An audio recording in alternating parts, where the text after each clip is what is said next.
회의 진행에 앞서서 을지로위원회의 전국 전세버스 운송사업 협동조합 연합회 상생 꽃다르기를 진행하도록 하겠습니다.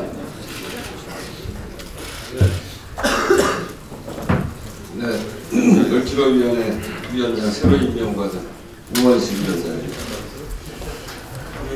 오늘 꽃다는 행사는 참 의미 있는 행사입니다. 그동안 을지로위원회가 노동 현안과 상거래에 있어서 불공정을 해결하는 여러 사례가 있었는데 이것을 협동조합 방식으로 해결하는 것은 사실상 첫 번째 해결된 것이기 때문에 중요한 사례다. 앞으로 의뢰 문제를 해결하는데 이런 협동조합 방식도 매우 유의미한 해결 방식이 될 수 있겠다라고 하는 점에서 의미가 있다 이렇게 말씀드립니다. 내용은 전국 전세버스 운송조합 협동조합을 구성하는 건데요.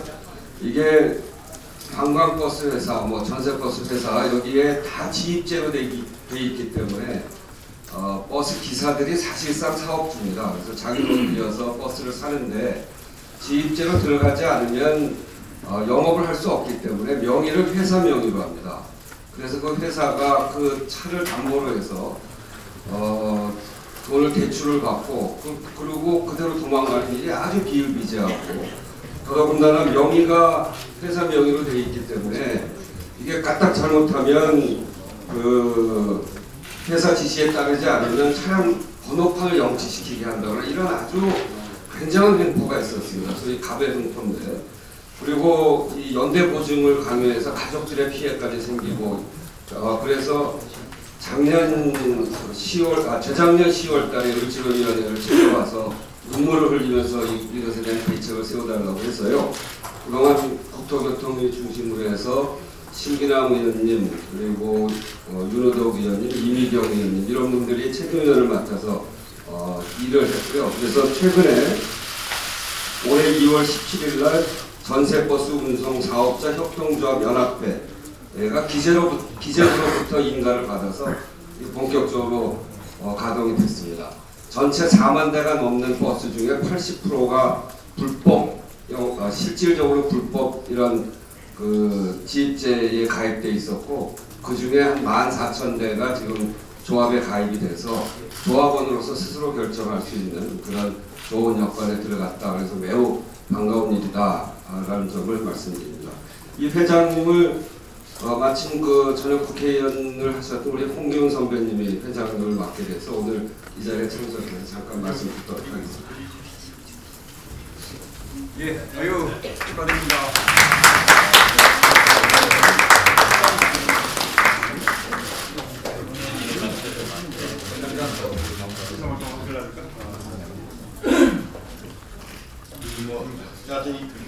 이런 자리를 마련해 주셔서 대단히 감사합니다. 마침 또 문재인 대표께서 새정치민주연합을 새롭게 지도하게 되셨는데 문재인 대표 당선 이후에 출범 이후에 저희가 그 기재부로부터 정식 인가를 받았습니다. 이제 새 출발하기 때문에 우원식 위원장께서 말씀하신 것처럼 이제 그동안에 의료지휘에서 굉장히 어려움을 겪고 있었는데 이제 좀 이게 그 조합원 중심의 회사로 이제 변화하게 되기 때문에 그 전세버스 기사들이 이제 조합원으로서 참여하는 그런 계기가 마련됐습니다. 그래서 이제 시작 단계이기 때문에 여러분들께서 좀 배전에 더 관심과 애정을 기울여 주셔야지 이게 제대로 정착되고 바로 설 수 있을 것 같습니다. 이 자리에 다시 한번 감사하다는 말씀을 드리고 특히나 을지로 위원장을 맡아서 동부서주를 하면서 정말 현장에서 함께 대화하면서 이렇게 이 자리까지 올 수 있게 도와주신 우원식 위원장께 특별한 감사와 경의를 표합니다. 대단히 감사합니다.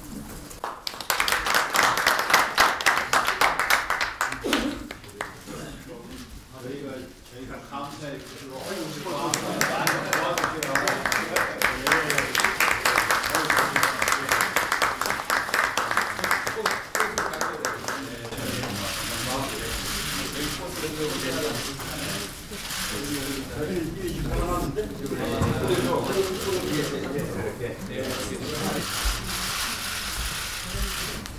문재인 당대표의 개회 선언으로 제10차 새정치민주연합 확대 강구회의를 시작하겠습니다.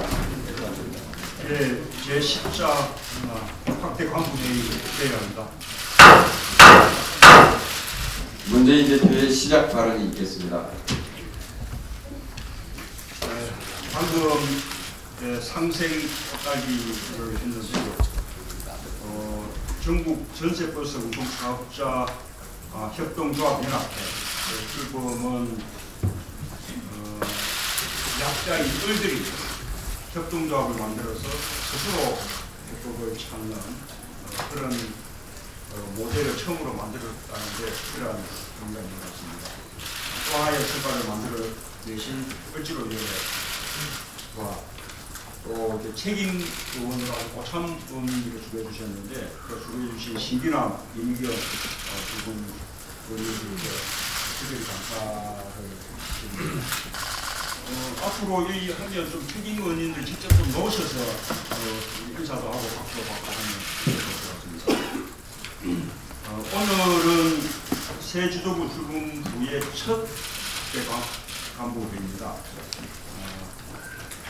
지난 전당대회 기간 동안 공동이 모아진 우리 당의 가장 중요한核心 과제는 첫째가 공천제도 개선, 둘째가 네트워크 전당, 셋째가 지역 공권 전당 세 가지입니다. 이 세 가지 핵심 과제에 대해서는 각각 추진단을 만들어서 즉각 실천에 들어가도록 하겠습니다. 각 추진단장 인선도 우리 당의 역량을 모두 함께 모은다는 그런 차원으로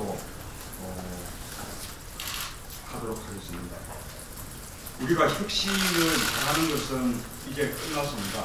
지금부터는 실천, 우리 당을 이기는 당으로 만들기 위한 혁신에 모두가 힘을 모아 주실 것을 당부드립니다.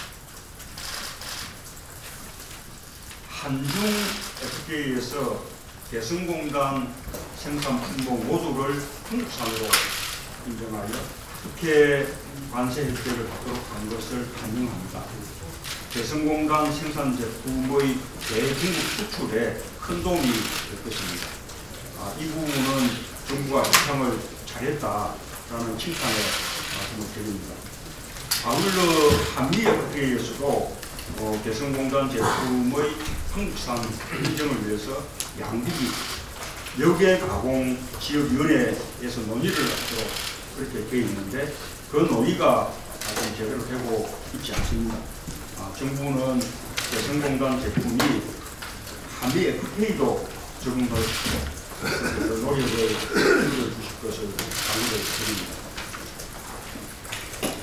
13월의 세금 폭탄이 현실화되었습니다.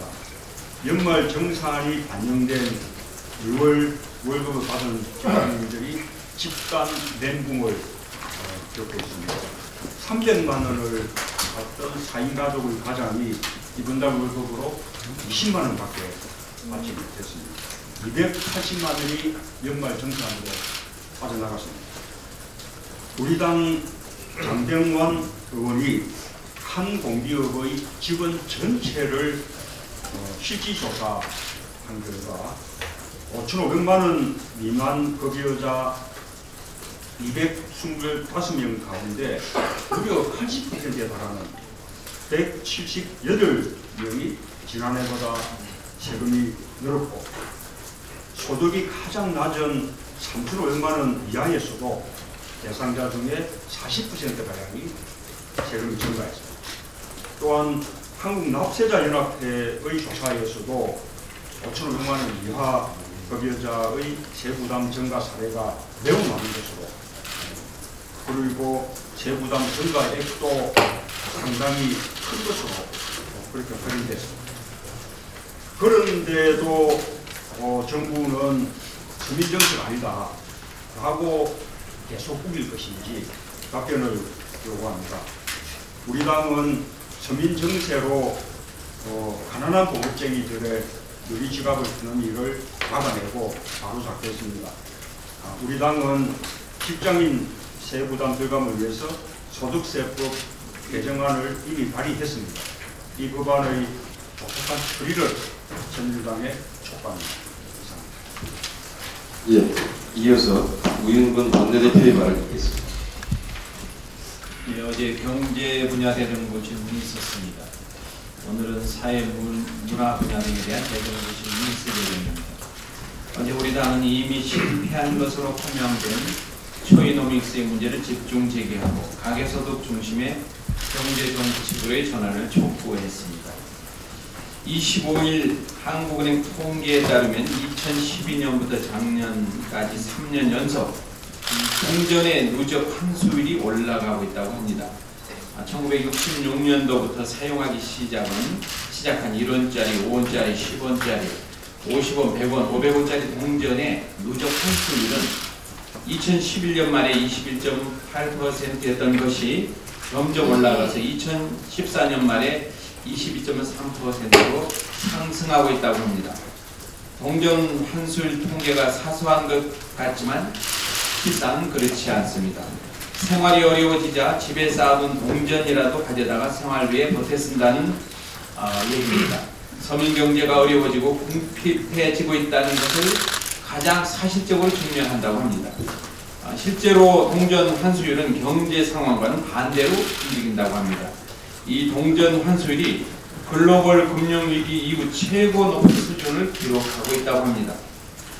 또 25일 통계청은 지난해 12대 소비 지출 비목 중에서 의류, 신발의 지출이 통계 작성 이후 처음으로 감소하고 있다고 합니다.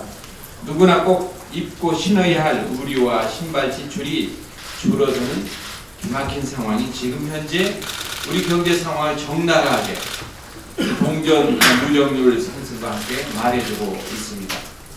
반면에 5만원권의 회수율은 지난해 처음으로 30%로 떨어졌다고 합니다. 매년 10조 원 이상을 새로 발행하는 5만원권이 고소득자들의 장롱 속으로 들어가고 있다는 것입니다. 10대 그룹의 81개 상장사의 사내 보유금은 2014년 1분기 기준으로 이미 515조를 넘었고 2009년 이후는 매년 80%씩이나 늘어나고 있다고 합니다. 한마디로 부자들과 기업들의 고가는 채워지고 있는 데 반해서 서민들의 삶은 날로 힘들어져 가고 있다는 얘기입니다. 한국 경제는 이미 성숙 단계이기 때문에 투자와 수출이 아니라 민간 소비로 경제를 끌어가야 한다는 박승 전 한국은행 총재의 교훈이 절실하게 들리는 이유이기도 합니다. 우리 당은 문재인 대표님의 말씀처럼 모든 노력을 다해서 경제를 살리고 민생을 살리는 유능한 경제 정당으로 나아가기 위해서 최선을 다하겠습니다. 연말정산과 관련해서는 대표께서 말씀하셨기 때문에 짧게 지금 우리 당에서는 세제 개편과 공제세율을 조정하는 내용의 연말정산 세금 폭탄을 방지하기 위한 법 2개를 제출했습니다. 우리 당은 세액 공제율을 현행 15%에서 20%로 상향 조정하는 것을 내용을 하는 법 개정안을 내놓고 있습니다. 조속히 이 법이 통과되도록 모든 노력을 다하겠습니다. 오늘 새벽에 원자력 안전위원회가 설계 수명이 다 된 월성원전 1호기 수명을 10년간 연장하는 결정을 내렸습니다. 결론부터 말씀드리면 국민의 안전이라는 관점에서 도저히 받아들일 수 없는 결정입니다. 우리 당은 즉각 관련 상임위를 소집해서 국민 안전을 심각하게 위협하는 원전 수명 연장 문제를 철저하게 따지도록 하겠습니다. 마지막으로 일본 정부가 정신대 피해자 할머니들에게 후생연금 탈퇴수당으로 199엔을 지급했습니다. 우리 돈으로 치면 1854원입니다. 일본 정부의 이 모욕적인 처사의 분노를 감출 수가 없습니다. 일본 정부는 국가의 잘못을 솔직하게 반성하고 실질적인 보상을 해야 할 것입니다. 이상입니다. 예, 이어서 이석현 잠시만 우리 이분 하면 답변 다음 자리로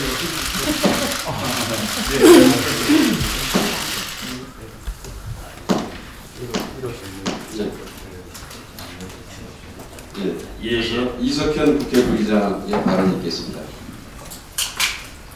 선관위의 정치관계법 개정 제안을 새누리당은 못마땅하게 여긴다는데 여기에 대해서 긍정적으로 검토할 필요가 있습니다. 총선에서의 유불리만 따지지 말고 정치 발전을 위해서 대응적으로 생각해 보기를 바랍니다.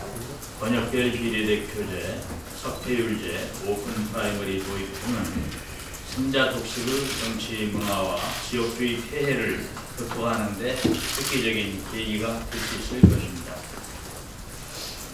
제가 과거에 연말정산이 13호로 공포가 되고 있다고 말을 꺼냈습니다만 지금 국민은 13호로 대신을 체감하고 있습니다. 정부는 지금의 연말정산이 증세가 아니라고 주장하는데 실제로 해보니 확실한 증세로 나타나고 있어서 국민은 지금 정부에 대한 배신감까지 갖게 되었습니다. 국민들 체감은 물론이고 전문가들 조사에서도 국민 지갑 털기 꼼수 증세라는 것이 드러나고 있습니다.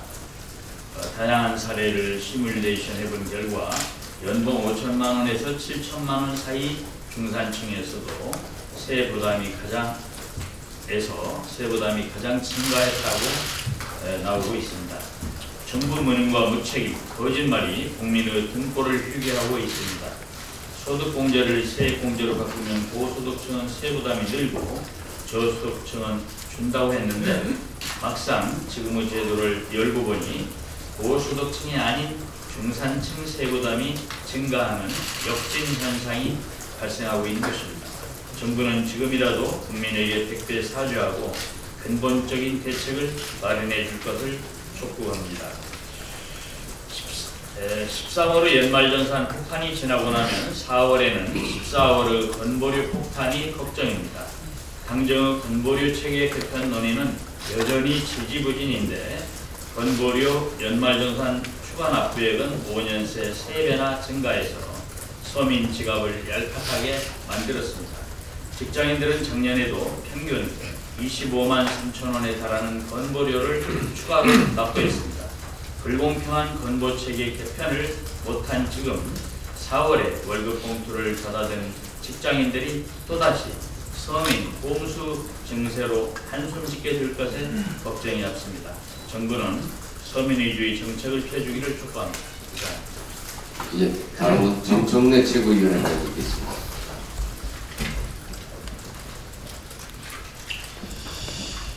연말정산 세금 폭탄으로 직장인들은 아우성치고 있습니다.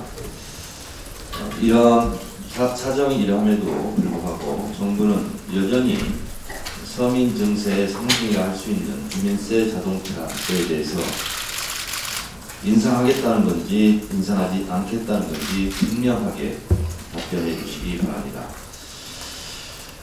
작년 하반기 저희 안전행정위원회에서 주민세 100%, 자동차세 200%를 인상하겠다고 공언했고 추진했습니다.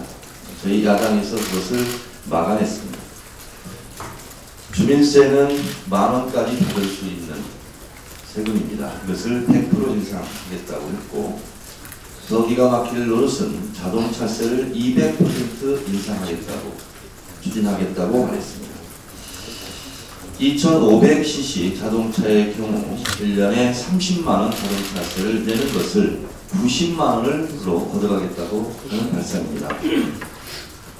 만약 1가구 차량 2대를 보유했을 경우 60만원 내던 자동차세를 180만원 걷어가겠다는 매우 놀라운 발상입니다. 올해 1월 25일 정종섭 행자부 장관은 주민세 자동차세를 다시 인상하겠다고 말했습니다. 그러면서 어렵게 박근혜 대통령의 결심을 받아냈다라고까지 말했습니다. 주민세는 모든 주민이 내는 회비의 성격이다라는 막말까지 했습니다. 지자체장 대신 내가 십자가를 지겠다라는 호언장담도 했습니다. 그 이후 여론의 십자파를 받고 한 발 물러서는 듯 했습니다. 그런데 어찌된 일인지 이완구 총리 후보자 2월 11일 청문회 답변 과정에서 자동차세, 주민세는 지방세 등의 필요성 때문에 인상의 필요성을 느끼고 있다라고 주민세, 자동차세 재인상 추진 입장을 밝혔습니다. 정부에게 분명하게 묻습니다. 주민세 폭탄, 자동차세 폭탄 투하할 것입니까? 투하하지 않을 것입니까? 분명하게 답변해 주시기 바랍니다. 우리 당은 서민들의 유리지갑을 그만 털고 법인세 정상화를 통해 세수를 확보하라고 끊임없이 요구하고 있습니다. 이명박 정권 때 2008년 법인세를 25%에서 22%로 3% 낮춘 결과 세수를 비교해 보겠습니다. 2008년 소득세는 36조 4천억을 거뒀고 법인세는 39조 2천억을 거둬서 법인세를 더 많이 거뒀습니다. 근데 이것이 3% 인하한 결과 2010년 소득세가 법인세를 추월해서 소득세는 37조 5천억 그리고 법인세는 37조 3천억으로 소득세를 더 많이 걷어가는 역전 현상이 2010년 벌어졌습니다. 그 결과 작년을 살펴봤더니 기재부 자료입니다. 작년에는 소득세를 57조 5천억을 거둔 데 반해 법인세는 46조밖에 걷지 않았습니다. 소득세가 무려 11조 5천억 원이나 더 많이 거치는 이런 역전 현상이 더 심화되고 있습니다. 소득세는 2015년 예산안에서 봤을 때 5.7% 증가한 데 비해 법인세는 고작 0.1% 증가한 것밖에 없습니다. 결론적으로 말씀드리면 법인세를 더 올리라는 것이 아니라 낮췄던 것을 현실화, 정상화만 하면 소득세 기준으로 세금을 더 걷게 되겠습니다. 결과적으로 11조 5천억 원이 법인세에서 소득세에 비해서 덜 걷고 있는데 이 정도를 더 세수 확보를 할 수 있지 않을까. 11조 5천억 원을 더 거두면 여러 가지 복지 비용으로도 충당할 수 있다는 말씀입니다. 짧게 한 말씀 드리겠습니다. 국정원의 논두렁식의 공작에 대해서 한 말씀 드립니다. 이인규 전 중수부장은 몇 단계를 거쳐서 이루어졌으면 나중에 때가 되면 밝힐 것이라고 언론까지 보도된 가정까지 이렇게 말했습니다. 국정원의 공작이 있었다고 폭로한 마당에 공작의 방법을 밝히지 않는 것은 이인규 변호사 본인의 책임 면피를 위한 것이 아닌지 묻지 않을 수 없습니다. 이인규 변호사는 역사에 참여하는 마음으로 알고 있는 진실을 그대로 털어놓기를 바랍니다. 국가정보원도 어떤 경로를 통해 검찰의 수사 기록을 받아냈는지, 누구의 명령으로 왜곡된 정보를 언론사에 흘려 노무현 대통령을 모욕했는지, 억울한 죽음으로 몰아갔는지 철저하게 사실관계를 밝혀야 합니다. 감사합니다. 예, 이어서 정병원 최고위원님 발언드리겠습니다.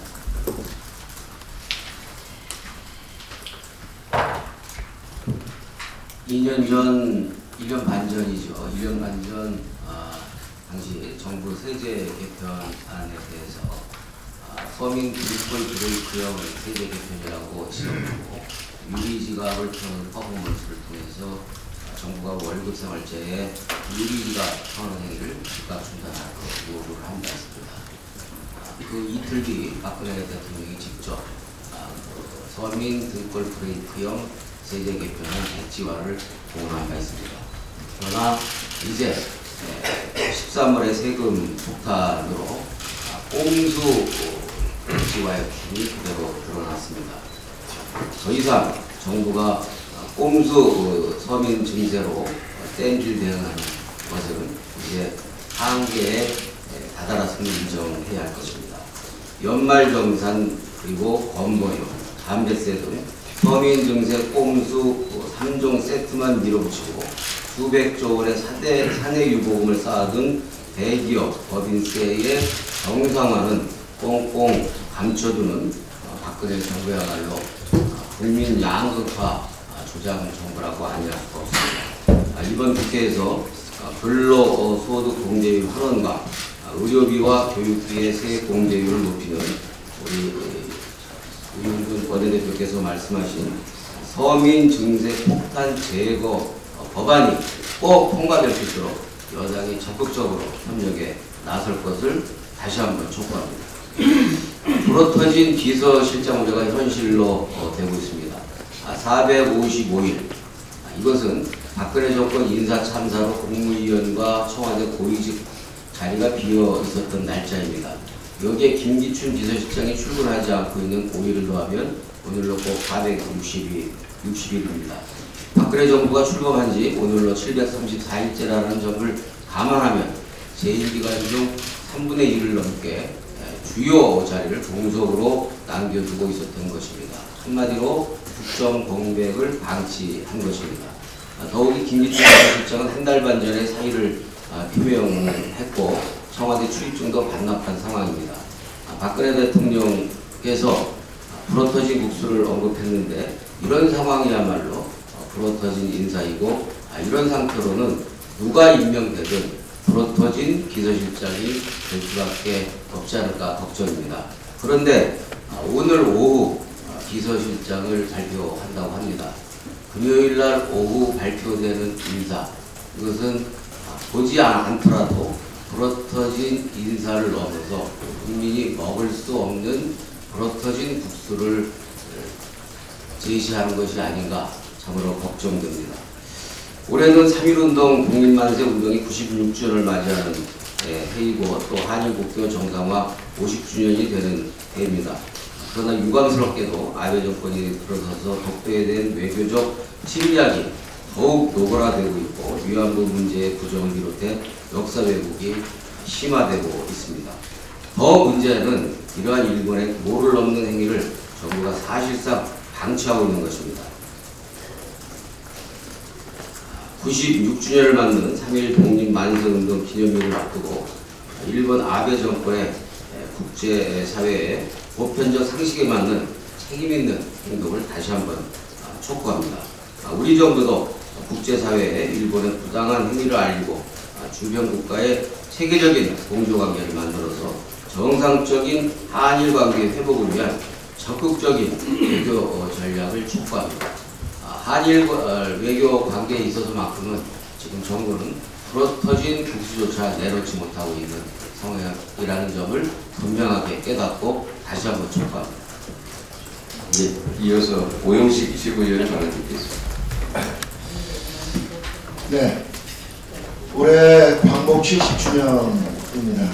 올해 8.15는 특별한 기념일이 되기를 진심으로 바랍니다. 남북관계에 있어서 새로운 전기가 되기를 간절히 기대합니다. 지금까지 박근혜 정부 통일대박이란 말만 내놓고 지난 2년 동안 이루어놓은 것 하나도 없습니다. 앞으로 남북관계 진전을 위한 구체적인 계획이나 방안의 지시도 찾아볼 수 없습니다. 다음 주부터 한미연합훈련인 키리졸브 연습과 도출의 훈련이 시작된다고 합니다. 남북관계의 견세, 또 한반도의 긴장 고조가 또다시 우려되고 있습니다. 이제는 남북관계 발전의 여러 걸림돌로 놓여있는 오이사조치 해제나 금강산 관광지대 등 남북 현안들을 놓고 국민적 합의를 이끌어낼 수 있는 보다 구체적인 방안의 제시와 노력이 필요하다고 생각합니다. 이를 위해서 광복 70주년을 맞이하는 올해 정부는 그리고 박근혜 정권 차원에서 범국민 대책기구를 만들어서 국민적 합의와 구체적인 방안의 마련을 위한 노력을 해줄 것을 이 자리에서 적극적으로 제안합니다.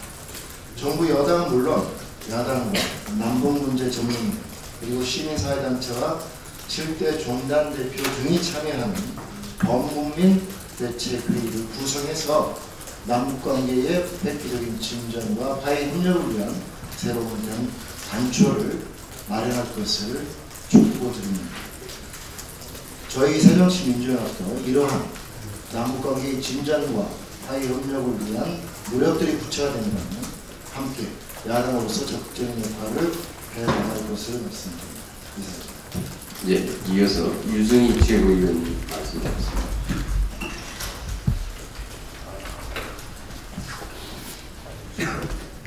예, 8시간 전 밤 1시 넘어서 날치기 처리한 월성 1호기 재가동 결정은 국민의 생명을 무시한 밀실 결정이며 무효입니다. 박근혜 정부는 무책임한 월성 1호기 재가동 결정에 책임져야 하며 국회 논의 절차 반드시 거쳐야 합니다. 월성 1호기 재가동 국민들은 반대합니다. 헌법재판소는 어제 간통죄를 위헌으로 판결했습니다. 이제 중요한 것은 간통죄 폐지 후속 대책입니다. 시급합니다. 사회 경제적 약자인 여성의 일방적 피해를 막을 수 있는 세심한 대책이 필요합니다. 이혼 재산 분할 시 재산 형성의 기여도뿐만 아니라 이혼의 귀책 사유도 함께 고려하는 입법 조치가 되어야 합니다. 양육비 강제 이행 제도의 보완도 필요합니다. 경력단절 여성 지원 대책도 시급합니다. 가사와 육아의 공평한 분담 등 범사회적으로 양성평등한 부부 관계를 형성하는 대책, 그리고 건강한 가족제도 지원 체계를 강화해야 합니다. 지난 23일 월요일부터 일주일간 대통령 비서실장 부재 사태가 지속되고 있습니다. 당장 3월 1일부터 9일간 대통령의 중동 4개국 해외 순방을 앞두고 오늘 오후 비서실장 인선한다고 합니다. 이번 비서실장 인사만큼은 망사가 되어서는 안 됩니다. 더 이상 추첨 인사, 고장난 인사 시스템의 재방송은 안 됩니다. 소통과 화합에 기여하는 탕평 인사가 되어야 합니다. 정치 공작이 아니라 국회와 소통하고 국정 전반을 아우를 수 있는 적임자가 필요합니다. 이명박 정부 이래 새누리당 정권에서 벌어지고 있는 국정원과 검찰의 정치 개입 민낯이 속속들이 드러나고 있습니다. 민주주의 국가의 근간을 흔드는 국기문란 수준입니다. 대선 개입에 이어 논두렁식의 사건도 국정원 정치 공작임이 확인되는 과정에 있습니다. 당시 검찰은 정치 검찰의 역할을 철저히 수행한 정보도 발견되고 있습니다. 국정원의 논두렁식의 공작을 방임하고 공조했습니다. 전임 대통령의 모욕주기 공작의 철저한 동반자였습니다. 검찰의 정권 신여 역할, 국정원의 정치 개입은 민주주의에 대한 근본적인 위협입니다. 전직 대통령에 대한 검찰과 국정원의 치졸한 공작 사건 이대로 묻어둘 수는 없습니다. 반드시 진상을 밝혀야 합니다. 이번 기회에 국정원의 국기문란 행태 뿌리채 뽑아야 합니다. 국정조사를 포함 모든 수단을 동원해서 철저히 진실을 밝혀야 합니다. 예, 이어서 추미애 최고위원의 발언을 듣겠습니다.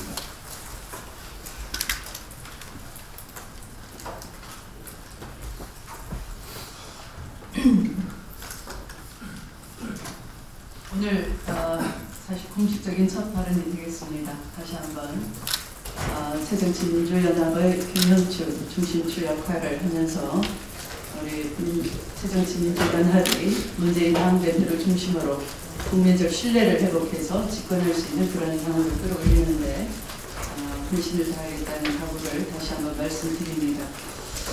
어제 경제 분야의 대정부 질문에서 이완구 총리나 최경환 경제부총리가 답변하는 것을 통해서 인식이 매우 잘못되어 있구나라는 걸 느낄 수 있었습니다. 한마디로 현재의 침체 국면은 전반적인 경제 침체라기보다는 민생 침체라 하겠습니다.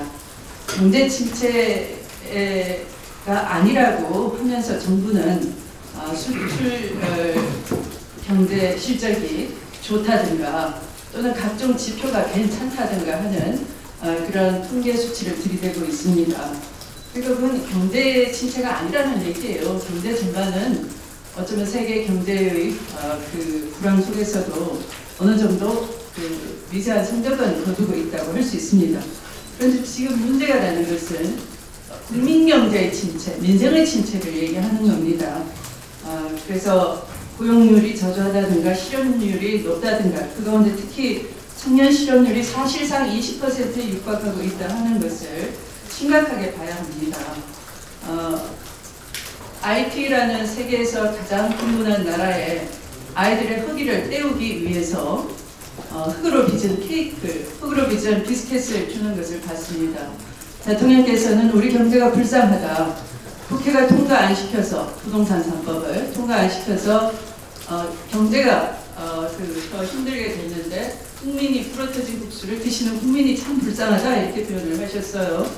그건 사실은 부동산 3법 같은 것은 민생 침체를 해소하는 법이 아닙니다. 마치 IT의 아이들에게 던져주는 흙으로 빚은 비스켓처럼 아무런 영향이 되지 못하는 그런 거죠. 그래서 그건 독배에 불과한 것이죠.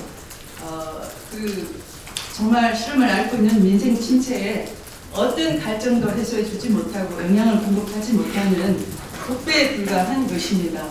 박근혜 정부 들어서서 지난해 12조의 세수 결손, 그 전해 8조의 세수 결손해서 20조의 세수 결손이 있었습니다. 이것을 마른 수건 쥐어짜기식으로 서민의 허리를 비틀어서 해결을 하려고 한 것이고 그 첫 시발이 바로 담배세 올리기였지 않습니까?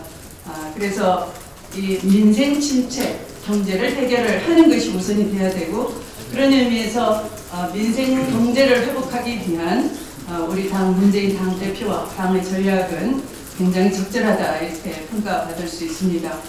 소비가 돌게 하고 의식주 생활 부담을 줄여줘야 되는데 또 최근 정부에서는 담배값에 이어서 아까 정청래 최고위원이 여러 가지 세목을 올리려고 인상을 기도하고 있는 정부의 그 획책을 낱낱이 고발했습니다만 지금 중산층이 악악하는 소리를 내고 있습니다. 주거비 부담을 올리고 있기 때문입니다. 사실 먹는 것과 입는 것을 줄일 수 있는 것이지만 주거비는 가장 기초적인 비용임에도 불구하고 최근 관리비와 경비비에 부가가치세를 붙여서 한 20-30만 원의 이 주거비를 올리겠다 하는 이 발상 자체 바로 중산층과 서민에게 마른 수건 쥐어 짜듯이 하는 그 민생 침체에 대한 정부 처방이 전혀 역진적인 방향으로 가고 있음을 우리 당은 막아내야 될 과제인 것 같습니다. 아울러서 민생 경제가 제대로 돌 수 있는 그런 정책을 우리 정책위와 더불어서 우리 당 지도부가 나날이 궁리해야 될 것 같습니다. 말씀을 마치겠습니다.